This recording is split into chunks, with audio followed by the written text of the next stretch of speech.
Now that we have terrain and now that we have armies already laid out, what you end up doing is taking two six-sided dice and you determine what the mission is and how it's deployed.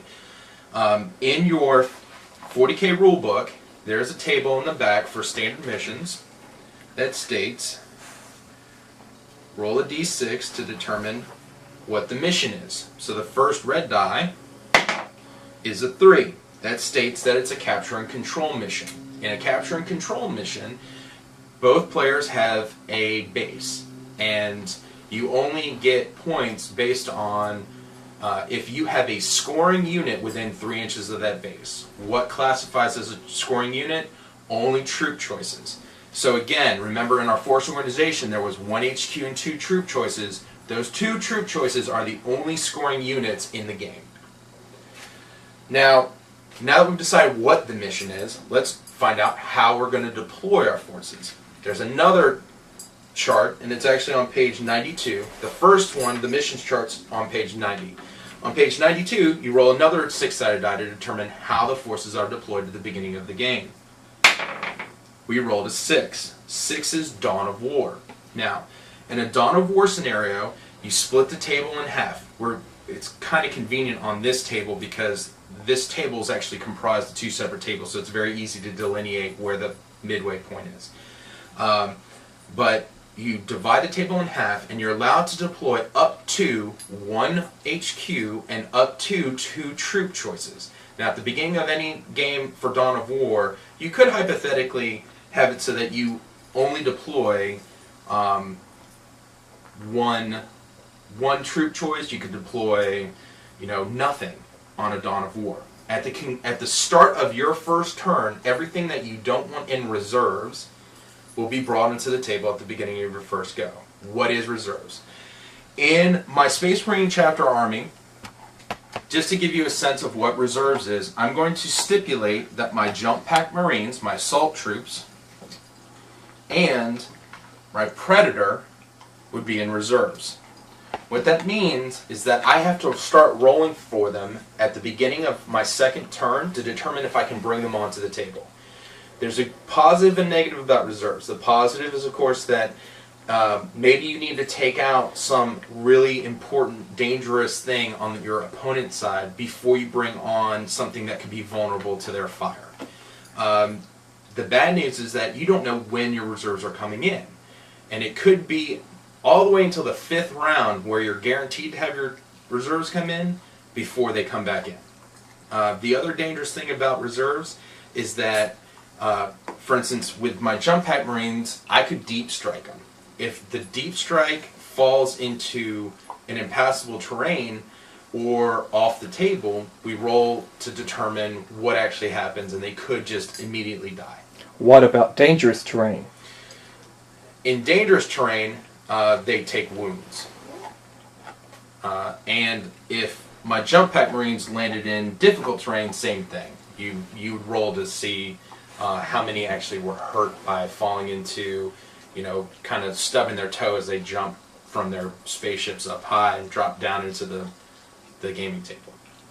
So now we've already discussed how the game's going to be set up. We discussed what both armies look like.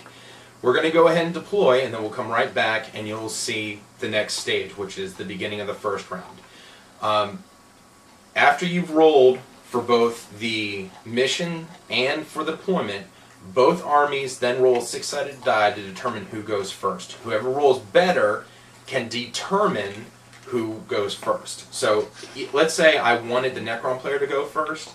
If I rolled higher, I could still force him to go first. So let's go ahead and do a roll-off. Dale, you let me know what you get over there.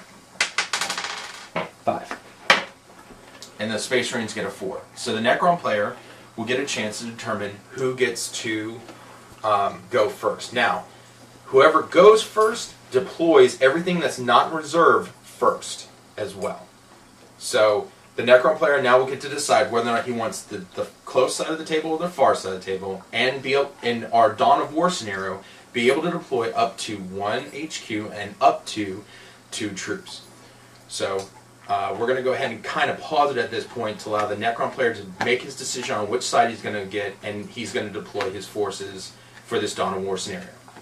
Okay, the Necron player has deployed. Let's take a look at what he deployed. He deployed his HQ choice as well as his 2 troop choices right near where he decided to put his base. Now again, since we're playing capture and hold, the Necron player got to decide, and the Necron player won the roll-off. He got to decide what side of the board he was going to start, which meant he needed to put down a marker to indicate his base, and then put down up to 1 HQ and 2 troop choices.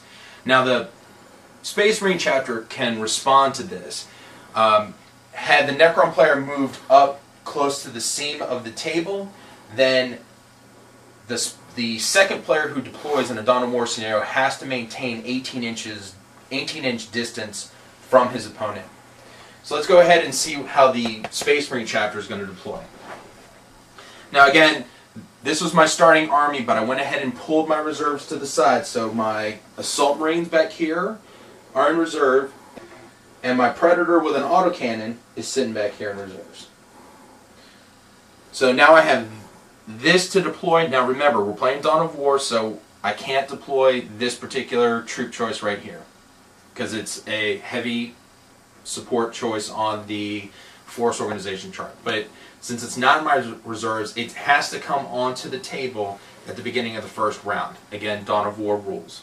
We're just using poker chips as markers for what the bases should look like. So I'm going to go ahead and put my base directly behind this piece of terrain here. Let's go and move the tower real quick. Behind this piece of terrain is the Space Marine base. And you know what? Just to make the filming of this a little bit easier, I'm going to go ahead and move the impassable terrain to the other side. Is that okay? Necron players in agreement. We're all about making sure you guys can see what you need to see. Now in the new Space Marine Codex, all Space Marine chapters has something that's called combat squads. When I deploy, if I took a 10-man squad, I can break up the 10-man squad into 2 5-man units and deploy them separately. So my squad with my missile launcher is going to be up in the difficult terrain, and I'm going to take my flamethrower with my other 4 units, and I'm going to move them much closer to the Necron player. The range of a flame template weapon is actually fairly short, so getting into close combat quicker is always a good thing. Note that I'm still using this piece of terrain as some cover for my units. Now I'm going to go ahead and deploy my HQ choice as well, and I'm going to deploy him and attach him to this particular squad in the back. By attaching HQ choices, which tend to be independent characters, to another squad, they cannot be singled out during gunfire. So if the Necron player fired a whole bunch of shots at this group where the HQ choice was attached to a squad, I could remove casualties from here instead of taking wounds on my HQ choice.